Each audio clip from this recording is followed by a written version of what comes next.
네, 이렇게 우리가 한 장을 한번 쭉 읽어보는 것도 참 의미가 있다고 생각합니다.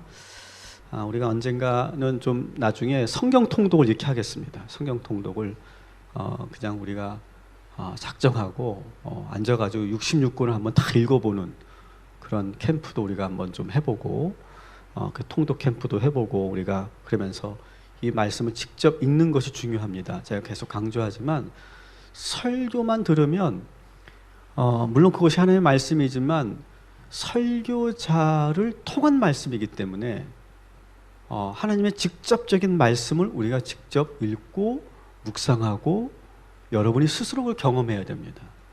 이것을 하지 않고 설교에만 의존한다면 우리가 온전한 하나님의 말씀을 우리가 다 이해할 수 없을 때가 참 많이 있습니다. 그렇기 때문에 저는 설교가 때로는 이 본문을 어쩌면 막을 때가 있겠다 싶어요. 우리 성도들에게는 사실 이 설교자가 하는 이 말씀, 이 본문이 아니라 더 필요한 말씀이 이 본문 안에 있을 텐데 그것을 막을 수도 있어요. 의도적이진 않지만. 그렇기 때문에 여러분이 직접 이 말씀을 여러분 먹고 여러분의 것으로 만드는 그런 시간을 꼭 가지시고 이 로마서 강의를 하실 때에도 반드시 여러분이 읽고 오시고 또 말씀을 듣고 돌아가서도 한 번 더 읽으시면서 다시 한번 그것을 내 것으로 만드는 그런 작업들을 꼭 하시기를 부탁을 드립니다. 자, 우리는 흔히 이런 질문을 할 때가 있어요. 이순신 장군은 천국 못 갔을까요?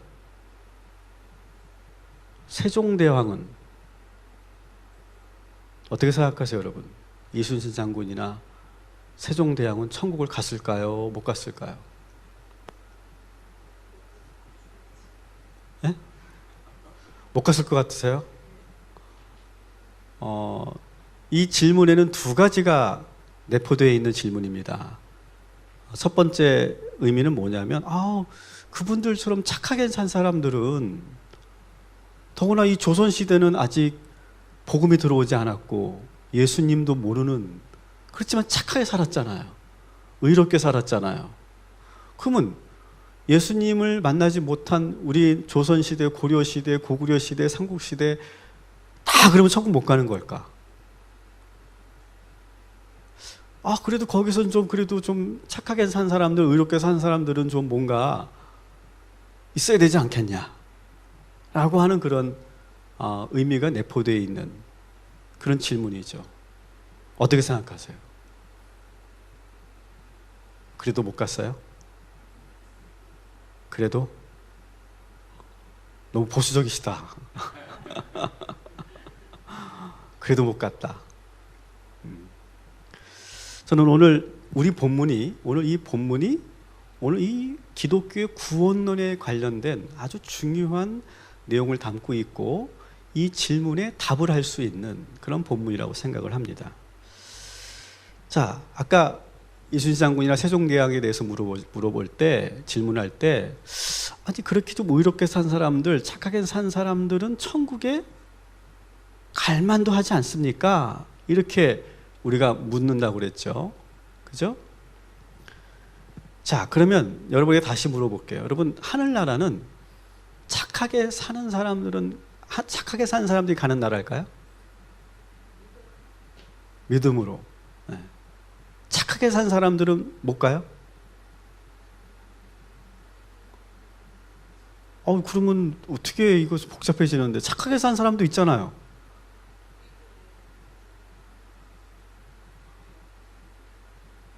네, 뭐라고 지금 말씀을 하시는데, 네. 네, 좋습니다. 많은 사람들이 착각하는 것이 천국은 착하게 살면 되는 게 아니냐. 그래서 믿지 않은 사람들에게 복음을 전하고 천국에 대한 말씀을 전하면 착하게 살면 되잖아요. 저 착하게 살고 있어요. 그리고 그렇게 착하게 살려고 하는 말씀이죠. 알아서 착하게 살을게요. 그렇게 하면서 우리가 끝난다는 것이죠. 근데 여러분들 이미 다 알고 계시는 그런 내용이기 때문에 그렇지만 사실 생각보다 많은 그리스도인들 가운데서는 천국을 착하게 살면 가는 나라로 착각하고 있다고 말해요. 근데 이 생각, 착하게 살면 하늘나라 간다, 이 생각은 어떤 생각이에요? 유대인들, 그 당시 유대인들이 가졌던 생각이랑 똑같은 거예요. 율법을 잘 지키면 구원받는다. 이것과 똑같은 거예요. 다시 말해서 내가 열심히 하나님의 율법을 잘 지키면, 내가 착하게 살면 내가 구원받는다, 이렇게 생각하는 그런 내용이죠. 그러나 우리 이 로마서에 나오는 이 구원의 복음에서는 절대 그렇게 말하지 않고 있어요. 오늘 본문에도 두 사람이 소개가 되고 있어요. 첫 번째 누굽니까? 두 번째가 다윗, 아브라함과 다윗. 이들은 우리나라에 좀 전에 말씀드렸던 이순신과 세종대왕과 같은 존재예요. 유대인들에게는. 아브라함 같은 경우는 유대인들뿐만 아니라 그 지역의 고대 근동 지역에 살고 있는 모든 사람들이 다 자기들의 조상이라고 말할 만큼 아주 그렇게 상징적인 인물이죠, 아브라함. 그리고 다윗은 어떻습니까? 이스라엘이 가장 존경하고 그리고 본받고 싶어하는 최고의 영웅 중에 영웅이 바로 다윗이죠. 자, 그러면 이 사람들은 누구보다도 하나님을 사랑했고 철저하게 순종했던 믿음의 그런 사람들이기 때문에 유대인들이 보기에 그들은 하나님 앞에서 정말 그들만큼은 완벽한 사람이라고 보고 있었어요. 이들처럼 하나님을 온전히 잘 믿고 그리고 순종하며 산다면 구원을 받을 것이다, 이렇게 생각하는 거예요. 그런데 바울은 이 아브라함과 이 다윗을 뭐라고 표현하고 있냐면 의로운 사람이라고 말하지 않고 뭐라고 하고 있습니까? 3절 같이 한번 읽어볼게요. 시작. 성경이 무엇이라고 말합니까? 아브라함이 하나님을 믿으니 하나님께서 그것을 의로움으로 인정하여 주셨다 하였습니다. 아멘. 자, 아브라함은 의로운 사람이 아니라 누구라고요? 의로움을 인정받은 사람. 이게 분명히 다른 거예요. 자, 6절 다윗 같이 읽어볼게요. 시작. 그와 같이 다윗도 한 일과는 상관없이 하나님께서 의로움을 인정하여 주시는 사람이 받을 복을 찬양하여 다음과 같이 말하였습니다. 아멘. 다윗도 어떤 사람? 의로움을 인정받은 사람. 의로운 사람이 아니라는 거예요. 의롭다고 인정받은 사람이다라고 하는 거예요. 겉보기에는 이 사람들이 의로워 보이고 완벽해 보여도 절대로 그들은 의로운 사람이 아니다라고 하는 거예요. 그것을 우리가 로마서 1장부터 3장까지 봤던 거죠. 그죠? 1장부터 3장까지 보면서 인간의 본질을 봤죠. 인간의 밑바닥을 봤어요. 인간의 그 실존의 한계를 봤어요. 1장부터 3장까지. 그래서 결론적으로 로마서 3장 10절에 뭐라고 되어 있습니까? 의인은 없나니 하나도 없다. 이것이 분명한 결론이거든요. 그렇기 때문에 아브라함과 다윗도 의인이 아니라 의롭게 인정받은 사람일 뿐이다 라고 하는 거예요. 우리가 보기에 이순신 장군, 세종대왕, 아브라함, 다윗, 모세 이런 사람들이 아무리 위대해 보여도 그저 그들도 우리랑 똑같은 사람일 뿐이다 라고 하는 거예요. 그들의 내면 우리가 모르잖아요. 그들이 어떤 생각을 했는지, 그들의 마음속에 얼마나 검고 얼마나 그 악한 생각 갖고 있는지 모르잖아요. 그렇지만 그것을 그들은 다 갖고 있었다는 것이죠. 그들의 사생활 이미 다윗은 다 드러났잖아요. 그죠? 그의 사생활 다 드러났잖아요. 그런 사적인 그런 생활, 그 내적인 그런 마음의 그런 역동, 그 모든 것들은 다 지금 우리들과 별반 다르지 않다라고 하는 거예요. 그렇기 때문에 그들이 착하게 살았고 많은 업적을 쌓았고 본이 되는 삶을 살았어도 자기들의 능력으로는 절대 구원받을 수 없다라고 하는 거예요. 제가 답을 이제 드리는 거죠. 이순신과 세종대왕은 자기들의 그 업적과 의로움으로 구원받지 못해요.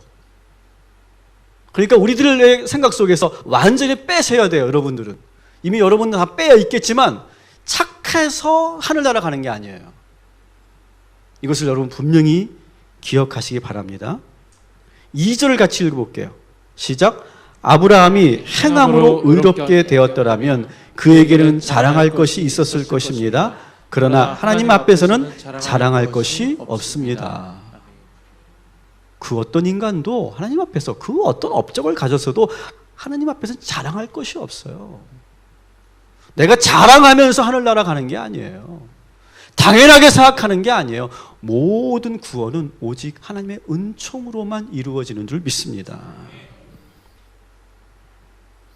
두 번째 질문. 그렇다면 예수님을 몰랐던 이순신 장군과 세종대왕은 뭔가 좀 그래도 뭔가 좀 이렇게 그 적절한 단어가 생각이 안 나고 자꾸 일본어가 생각나요. 유도리가 좀 있어야 되는 게 아니냐. 참 이게 표준말을 써야 되는데 왜 일본어가 나오는지 모르겠네. 맞죠? 일본어는 맞죠? 융통성이 좀 있어야 되는 게 아니냐. 좀 그렇게 우리가 질문할 수 있죠. 근데 오늘 본문을 보세요. 아브라함과 다윗도 어때요? 예수님 이전 사람이에요. 그러면 예수님을 그들도 몰랐고 믿지 않았어요. 그러면 그들도 구원 못했을까요? 아니죠. 그리고 오늘 본문을 보시면 예수님에 대한 믿음이라고 표현하지 않고 하나님에 대한 믿음이라고 표현하고 있어요. 하나님에 대한 믿음. 그래서 여기서 말하는 하나님은 기독교에만 국한된 하나님이 아니에요. 여기서 말하는 하나님은 어떤 하나님이냐? 인간이라면 누구나 다 절대자 하나님을 생각하게 돼요. 인식하게 돼요. 복음이 들어가지 않았어도 동양에 우리나라에 복음이 들어가지 않았어도 성경을 몰라도 이 우주를 주관하고 있고 온 세상을 창조하고 그리고 온 우주 만물을 다스리는 그런 존재가 있다는 것은 우리 동양 사람들도 한국 사람들도 다 알고 있어요. 인정하고 있어요. 그래서 여러분 실제로도 하나님, 성경에 나오는 그 야훼 하나님은 몰라도 아주 오래전부터 우리나라 동양에서도 하나님이라고 해당되는 이름이 있었어요. 그게 뭐예요? 상제예요. 상제. 상제라는 개념이에요. 바로 그 상제라는 개념이 온 우주를 주재하고 다스리고 지은 존재. 궁극적인 존재. 그러니까 비록 이 야훼 하나님에 대해서는 몰랐어도 이 상제라고 말할 수 있는 그 궁극적인 존재에 대해서는 이미 다 알고 있었다는 거예요. 그렇기 때문에 우리는 예수님을 몰랐으니까 억울하다 말할 수 없다는 거예요. 중요한 것은 그 상제든 하나님이든 그 존재를 그들이 믿었느냐 믿지 않았느냐, 그것이 더 중요하다는 거예요. 근데 여기서 말하는 이 믿음은 어떤 믿음이냐?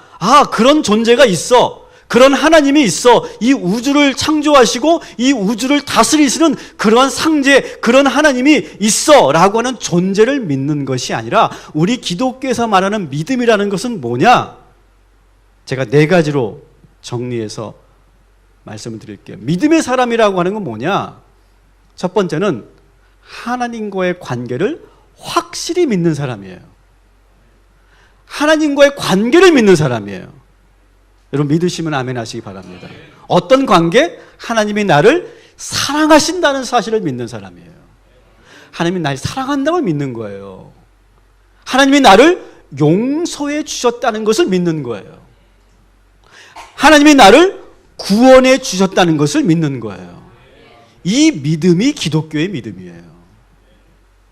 어떤 존재가 있다, 그걸 믿는 정도가 아니에요. 하나님께서 나를 구원하시고 나를 사랑하시고 지금도 나와 끊임없이 관계 속에 있기를 원하시고 지금도 우리들에게 내려오셔서 나와 함께하고 계시고 나를 위로하고 계시고 내 옆에 계시고 그리고 늘 함께 동행하신다는 그 믿음을 갖고 있느냐? 그 믿음을 갖고 있을 때 비로소 우리는 하나님을 향한 믿음을 갖고 있다. 이렇게 말할 수 있다는 거예요. 그래서 의로움을 인정받은 의인이라고 하는 것은 바로 여기 있는 이 믿음을 갖고 있는 사람들을 말하는 거예요.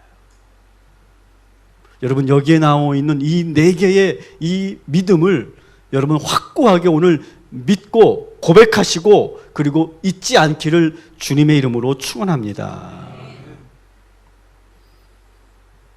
자, 그러면 제가 답변을 드린 거예요. 자, 그러면 이순신 장군과 세종대왕은 이러한 믿음을 갖고 있었을까요? 없었을까요?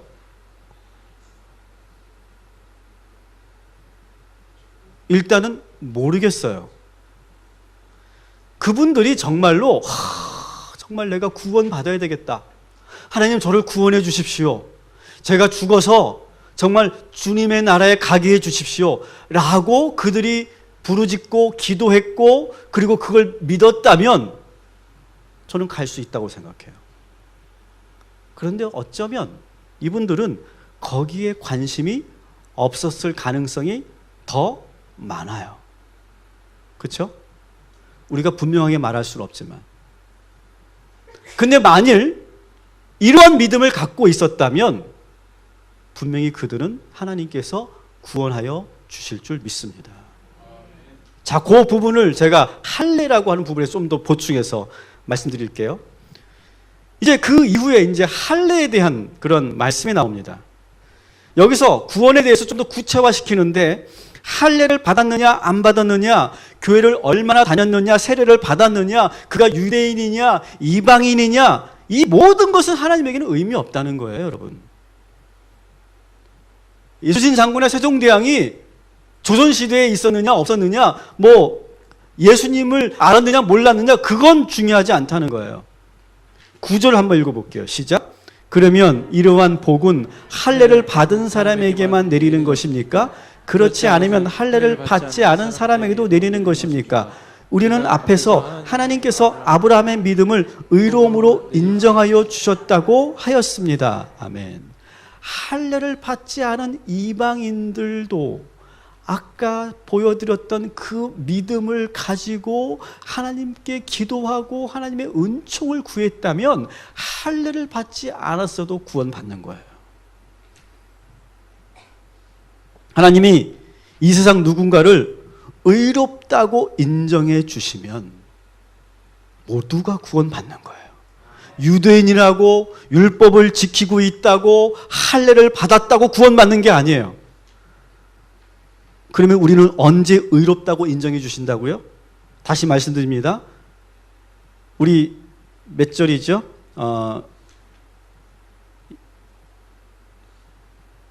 다윗이 7절, 8절 같이 한번 읽겠습니다. 시작. 하나님이 잘못을 용서해 주시고 죄를 덮어 주신 사람은 복이 있다. 주께서 죄 없다고 인정해 주시는 사람은 복이 있다. 아멘. 자, 하나님께서 잘못을 용서해 주시고 죄를 덮어 주신 사람은 구원받는 거예요.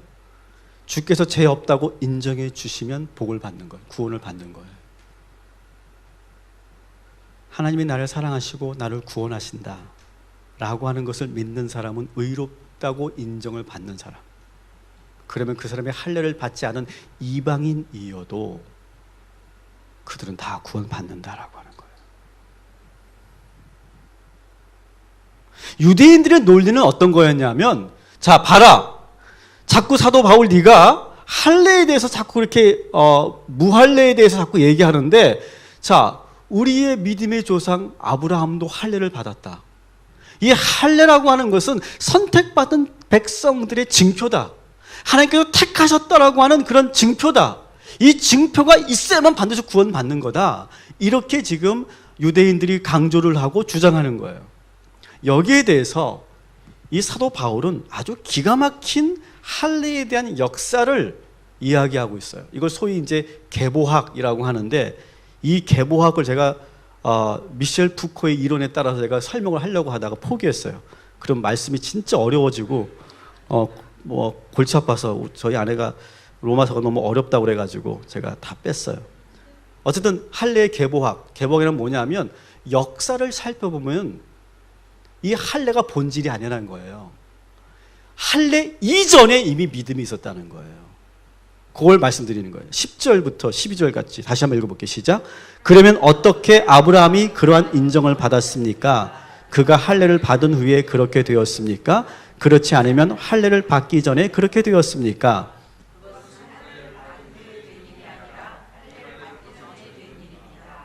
하나님이 할례를 받았는데 그것은 그가 할례를 받지 않은 동안에 이미 믿음으로 얻은 의로움을 확인하는 것이었습니다. 그래서 그는 할례를 받지 않고도 믿는 모든 사람의 조상이 되었으니 이것은 할례를 받지 않은 사람들도 의로움을 인정받게 하려고 하신 것입니다.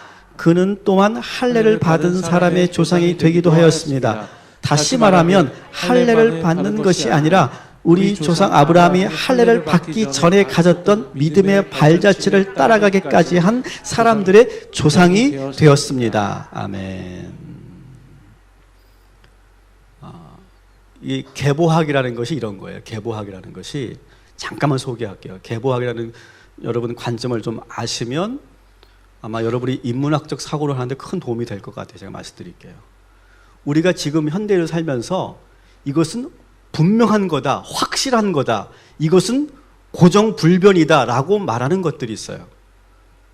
미셸 푸코가 뭘 얘기했냐면 성의 역사를 얘기하면서 결혼이라고 하는 걸 얘기합니다. 인류에서 결혼은 언제 하는 겁니까? 두 사람이 사랑해야 결혼한다. 이것이 맞아요, 틀려요? 맞아요, 틀려요? 맞죠? 사랑하기 때문에 결혼하는 거예요. 이것은 불변의 진리잖아요. 그런데 미셸 푸코가 연구를 해봤어요. 그랬더니 사랑하기 때문에 결혼한다라고 하는 이 관념은 19세기에 비로소 시작된 관념이에요. 그럼 그 이전에 17세기 중세시대 고대사회는 그러면 뭐야 그러면 결혼이 그때는 정략 결혼이거나 가문과의 결혼이거나 심지어 우리나라는 어떻게 합니까? 신랑의 얼굴도 못 보고 결혼했어요. 그게 100년 전의 일이에요. 근데 우리는 사랑하기 때문에 결혼한다. 이것이 마치 불변의 진리처럼 생각한다는 거예요. 또 이런 예를 들어요. 어떤 사람 미쳤다. 광기 역사라는 책에 보면 미쳤다. 저 사람 미쳤어. 이렇게 말을 하잖아요. 그럼 미친 사람 하면 우리는 딱 떠오르죠. 그리고 정신병원이 떠오르고 그리고 그 사람에 대해서 어떤 미쳤다라고 하는 이미지가 떠오르는데 사실은 미친 사람, 이 사람은 사실은 중세시대 어떤 사람이었냐? 아주 독특한 사람, 재미있는 사람, 우리랑 좀 다르게 사랑하는 사람, 그 정도로만 봤다는 거예요. 또 우리 찬송가를 가지고 예를 들어 볼게요. 어떤 분들은 이런 생각을 하시는 분이 있어요. 요즘 CCM은 문제가 많다. 찬송가에 있는 것만 진짜 하나님을 위한 찬송이다. 그렇게 말씀하시는 분들이 있어요. 그리고 CCM이나 복음성가는 이거는 자꾸 현대사회에 맞게 지금 계속 만들어지는 그런 문화적 산물일 뿐이다. 이렇게 보는 거예요. 근데 계보학적으로 따져볼게요. 여기 찬송가에 있는 찬송가들은요, 민요가 많아요. 독일의 민요, 영국의 민요, 프랑스의 민요가 많아요. 그 민요들은 언제 부를까요, 보통? 노동을 할 때 부르거나, 뭐 때로는 흥겹게 잔치를 벌일 때 부르거나, 또 술을 한잔 하면서 부르거나, 그런 노래들이었어요. 근데 그것을 작사가들이 거룩하게 기독교적인 관점으로 작사를 했기 때문에 그것이 찬송가가 된 거예요. 자, 그렇다면 여기에 있는 찬송가는 그러면 고정불변하는 걸까요? 고정불변하는 것이 아니죠. 그래서 이 계보학이라는 것은 뭐냐면 아주 고정불변하고 영원불변하다라고 말하는 것들을 더 역사적으로 파고 들어가 보면 그게 원래는 고정불변의 것이 아니라 이 생각이 얼마 되지 않은 그러한 생각일 뿐이다 라고 하는 것을 알게 함으로 인해서 자꾸 우리가 뭔가 자꾸 지키려고 하고 자꾸 그것을 고수하려고 하는 그런 보수적인 입장을 다시 한번 흔들어 놓는 그러한 역할을 하는 것이 소위 계보학이라고 하는 거예요. 사도 바울이 그 작업을 하고 있는 거예요. 할례, 이것은 영원 불변할 구원의 증표다. 이렇게 봤는데 계보학적으로 보니까 할례가 먼저예요? 아브라함의 믿음이 먼저예요?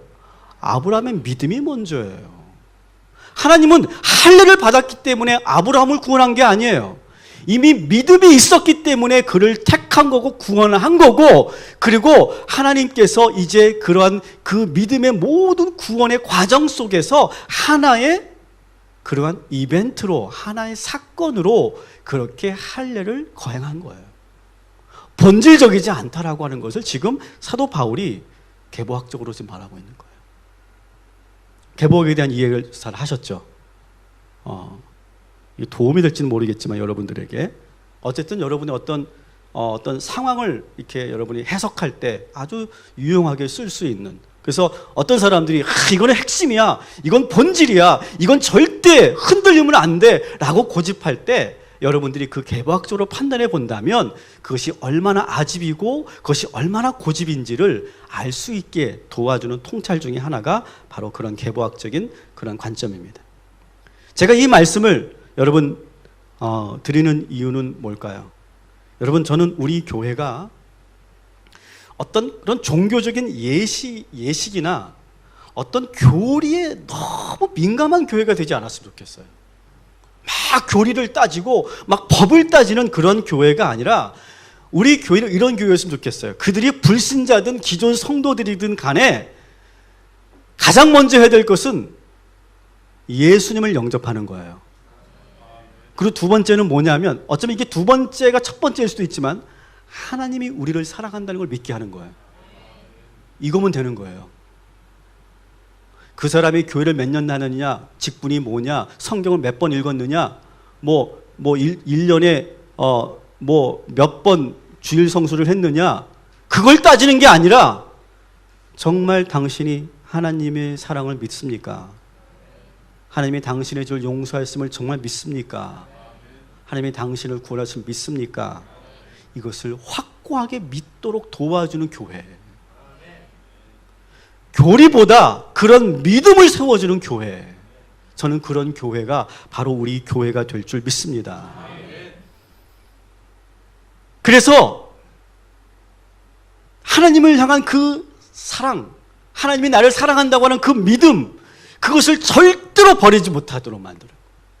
여러분, 절대로 오늘 이 시간 아무리 힘들고 어려워도 하나님이 나를 사랑한다고 하는 그 믿음, 하나님께서 나를 구원하신다고 하는 그 믿음을 절대 사탄에게 빼앗기지 않는 저와 여러분이 되기를 주님의 이름으로 축원합니다. 여러분, 여기 십자가를 바라보면서 여러분 기도하고 여러분 부르짖으면 하나님께서 반드시 그 믿음대로 우리를 구원하여 주실 줄 믿습니다. 우리가 죄를 지었어도 이 십자가 앞에 무릎을 꿇고 기도하면 반드시 우리의 죄를 용서하여 주실 줄 믿습니다. 정말 이 복음을 여러분 믿으시기 바랍니다.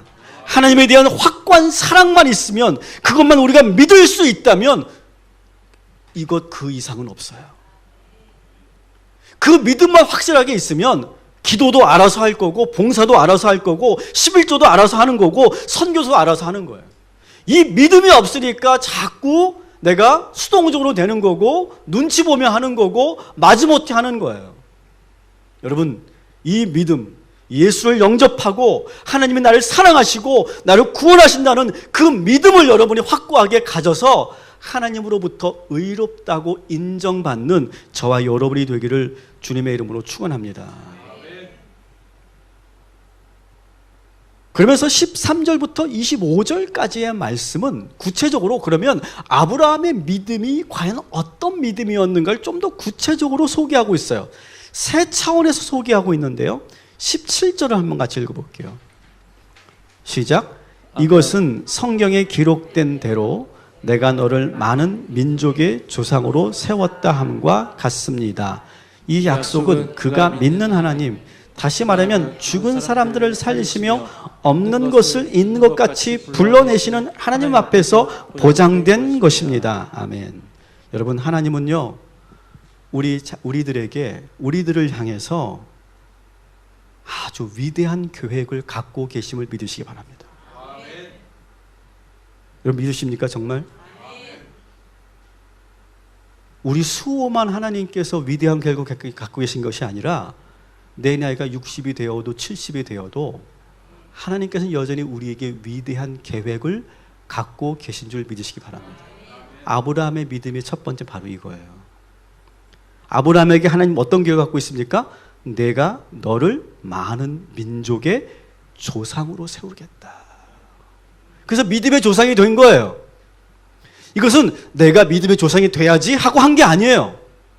하나님이 그 아브라함을 보면서 그런 계획을 가지신 거예요. 그러면 아브라함이 뭐 특별했을까요, 사실? 아브라함은요, 그의 아버지는 누구예요? 데라예요. 데라는 장사꾼이에요. 사업가예요. 근데 더구나 어떤 사업을 했어요? 우상을 만들어 파는 사업을 했어요. 그리고 돈도 꽤 벌었어요. 하지만 그 아주 평범하고 보통의 가정의 셋째 아들일 뿐이에요. 근데 하나님은 누가 보기에 그냥 평범하고 보통의 아브라함이었는데 아브라함을 보면서 뭐라고 계획하셨다고요? 내가 너를 믿음의 조상으로 세우겠다. 모든 민족의 믿음의 조상으로 세우겠다. 그렇게 계획하세요. 이건 여러분 아브라함에게만 해당되는 걸까요? 저는 우리 모두도 하나님께서 지금 바라보시면서 우리에게 최고의 그림을 그리고 계시고 위대한 계획을 갖고 계신 줄 믿습니다. 여러분 생각해 보세요. 아브라함이 이 말을 들었다고 생각해 보세요. 내가 너를 많은 민족의 조상으로 세우겠다. 이 말을 아브라함이 들었다고 생각해 보세요. 흥분되지 않겠어요? 하나님께서 저에게 내가 김 목사를 한국교회, 아니 전 세계 교회에서 진정한 복음을 전하는 복음의 사도로 세우겠다. 만일 저에게 그렇게 말씀하신다면 제가 흥분되지 않겠어요? 내가 우리 장영 전사에게 이 동탄의 기도의 어머니로 세우겠다. 어머니의 그 눈물의 기도로 사랑하는 아들 박진영 목사를 수천 명이 모이는 그 강단에 세우겠다. 이렇게 하나님께서 계획을 세우시고 선포하신다면 어떠시겠냐고요.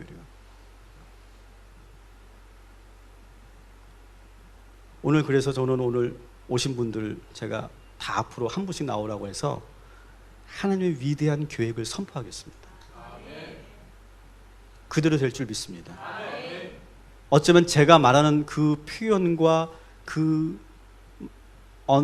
말은 상당히 빈약할 거예요. 이것보다 몇십 배, 몇백 배의 계획을 갖고 계신 줄 믿습니다. 여러분 이것을 믿는 것이 아브라함의 믿음입니다.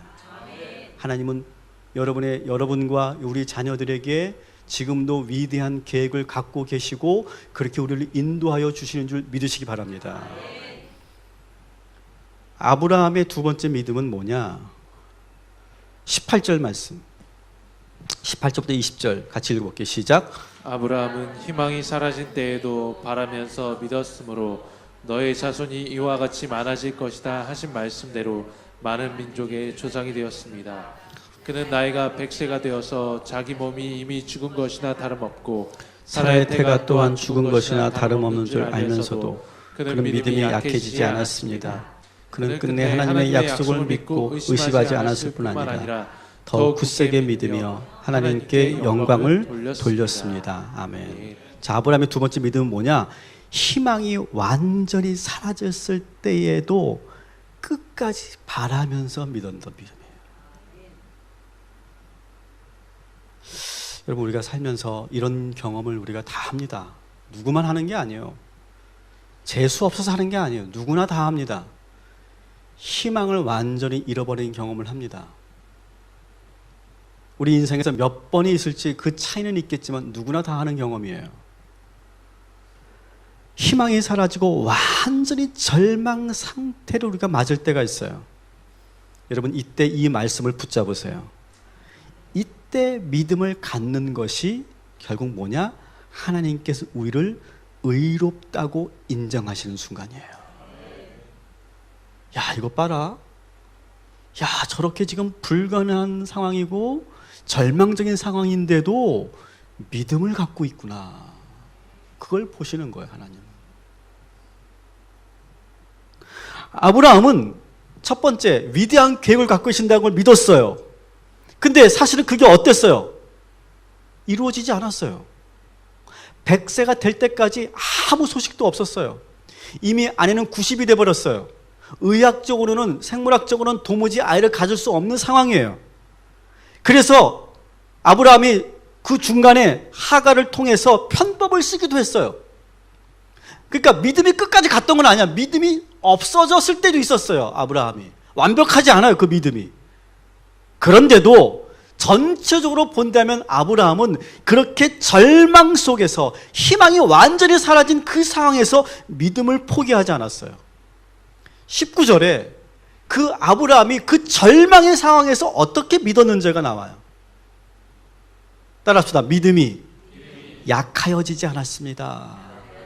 19절에 나오죠. 믿음이 약해지지 않았어요. 절대 약해지지 않았어요. 여러분, 그 믿음을 절대로 약화시키지 않도록 여러분을 그렇게 내버려 두지 마시기를 주님의 이름으로 축원합니다. 20절 이렇게 나와요. 따라합시다. 끝까지 믿으며 의심하지 않았습니다. 끝까지 믿었어요. 하나님께서 아들을 주실 때까지 믿는 거예요. 그러면서 의심하지 않았어요. 의심하지 않았어요. 의심이 자꾸 들어오죠. 여러분, 절망적 상황이 되면 의심이 왜 안 들어옵니까? 왜 걱정이 안 들어옵니까? 근데 이걸 싸우는 거예요. 지금 계속 싸워낸 거예요. 밀어낸 거예요. 끌어낸 거예요. 예수의 이름으로 그것을 몰아낸 거예요. 그래서 믿음을 지키는 거예요. 그러면서 20절에 또 이렇게 되어 있습니다. 더 따라합시다. 더 굳세게 믿었습니다. 더욱 굳게 믿었어요. 더 강하게 믿었어요. 더 크게 선포했어요. 더 부르짖었어요. 그러면서 그 절망의 순간을 이겨나가는 거예요. 마지막에 이렇게 나와 있어요. 마치 이루어진 거라고 믿고 하나님께 영광을 올려드렸어요. 하나님께 영광을 올렸습니다 하고 돼 있죠. 이미 이루어졌다고 믿고 하나님께 영광을 올려드리는 거예요. 그게 아브라함이 절망 속에서 했던 행동이에요. 다시 따라해 봅시다. 믿음이 약해지지 않았다. 끝까지 믿으며 의심하지 않았다. 더욱 굳게 믿었다. 이루어진 줄 믿고 하나님께 영광을 올렸다. 여러분, 절망적인 상황 속에서 오늘 이 19절, 20절의 말씀을 꽉 붙잡으시기 바랍니다. 이게 아브라함의 믿음이에요.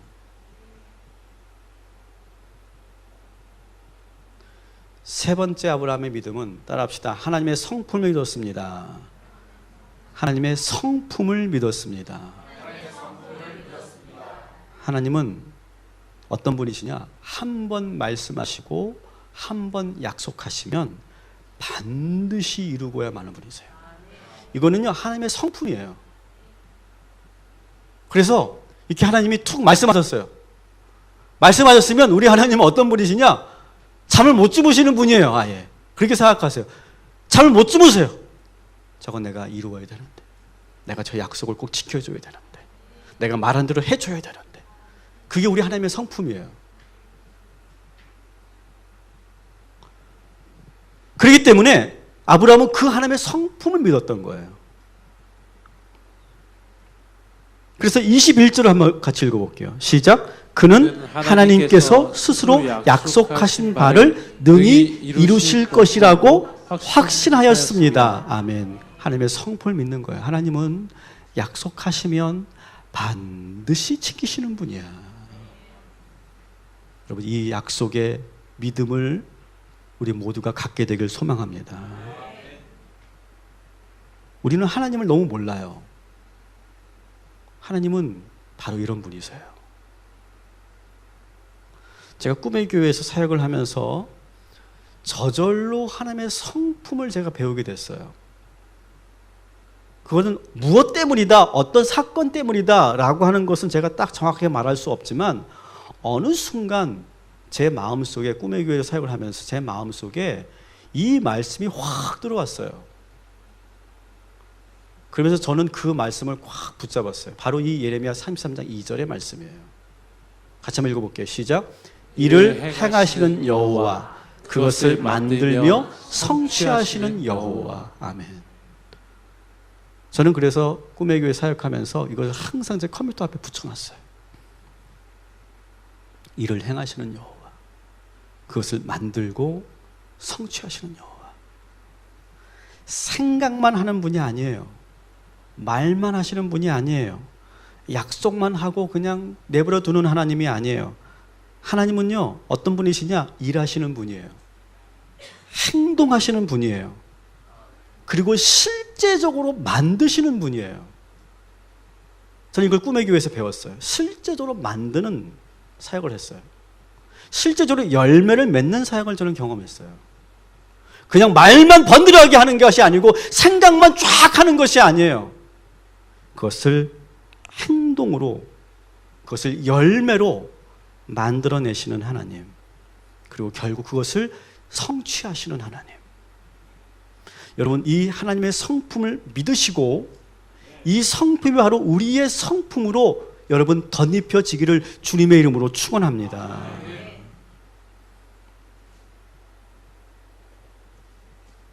그 하나님 앞에서 우리는 무엇을 해야 될까? 하나님은 이 하나님, 이 일하시고 행하시고 반드시 약속한 것을 이루시는 하나님 앞에서 무엇을 해야 되는지 이 예레미야 바로 그 뒷절에서 그 하나님에게 무엇을 하라고 하는지 한번 읽어봅시다. 시작. 너는 내게 부르짖으라. 내가 내게 응답하겠고 내가 알지 못하는 크고 은밀한 일을 내게 보이리라. 아멘. 아멘. 아멘. 여러분, 한 번 하나님께서 말씀하시고 응답하시겠다고 하시고 약속하시면 반드시 그 일을 이루실 것이고, 그때 여러분 뭐 하는 거예요? 부르짖는 거예요. 부르짖으면 응답하시고 우리가 알지 못하는, 우리가 상상할 수도 없는 크고 은밀한 일, 위대한 계획을 우리를 통해서 실행하여 주실 줄 믿습니다. 말씀을 정리합니다. 아브라함의 믿음 세 가지. 같이 한번 읽어볼게요. 시작. 위대한 일을 계획하고 계신다. 절망은 믿음을 가질 수 있는 가장 좋은 순간이다. 하나님은 말씀하시면 반드시 이루시는 분이다. 아멘. 이 아브라함의 믿음을 가지면 하나님께서 아브라함을 의롭다고 인정하신 것처럼 우리들도 그렇게 인정하여 주시고 우리를 구원하여 주실 줄 믿습니다.